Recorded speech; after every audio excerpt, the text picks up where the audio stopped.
In August of 1590, an English ship reached the coast of what is now North Carolina. On board was Governor John White, returning to the colony he had left behind 3 years earlier.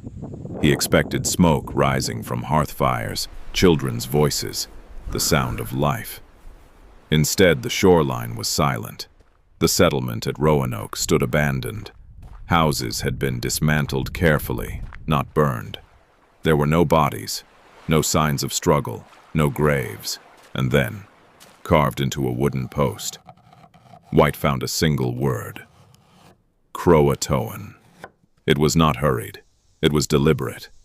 Cut deep into the timber, a message left behind, or a warning. Roanoke was not England's first attempt to establish a presence in the New World, but it was meant to be permanent. Founded in 1587 under a charter from Sir Walter Raleigh, the colony included men, women, and children. Among them was White's granddaughter, Virginia Dare, the first English child born in America. Supplies were scarce. Relations with local tribes were uncertain.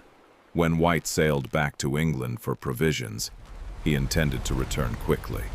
But war with Spain delayed him for 3 years. By the time he came back, the word was waiting.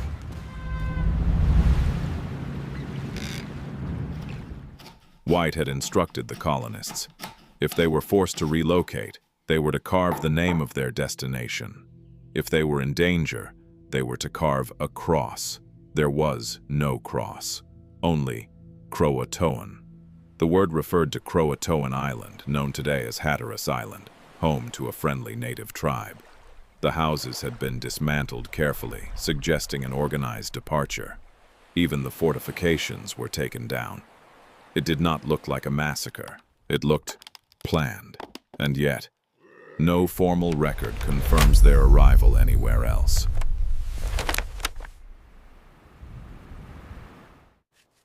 Over centuries, theories have multiplied. Some historians believe the colonists assimilated into the Croatoan tribe, supported by later reports of native communities with gray eyes and English surnames. Others suggest they attempted to relocate inland and perished. Archaeological fragments, European tools, pottery shards have surfaced in scattered regions, but none provide certainty. No graves conclusively tied to the colony have been found. No written account describes their final days. The evidence whispers, but it does not answer. Governor White searched for answers, but storms forced his departure before he could investigate Croatoan Island. He never saw his granddaughter again. The lost colony faded into legend, but the carved word remained.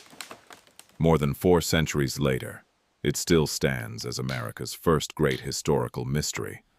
Not a battlefield, not a disaster, just absence, a settlement that dissolved into the wilderness, and one word cut carefully into wood, waiting for someone to understand it.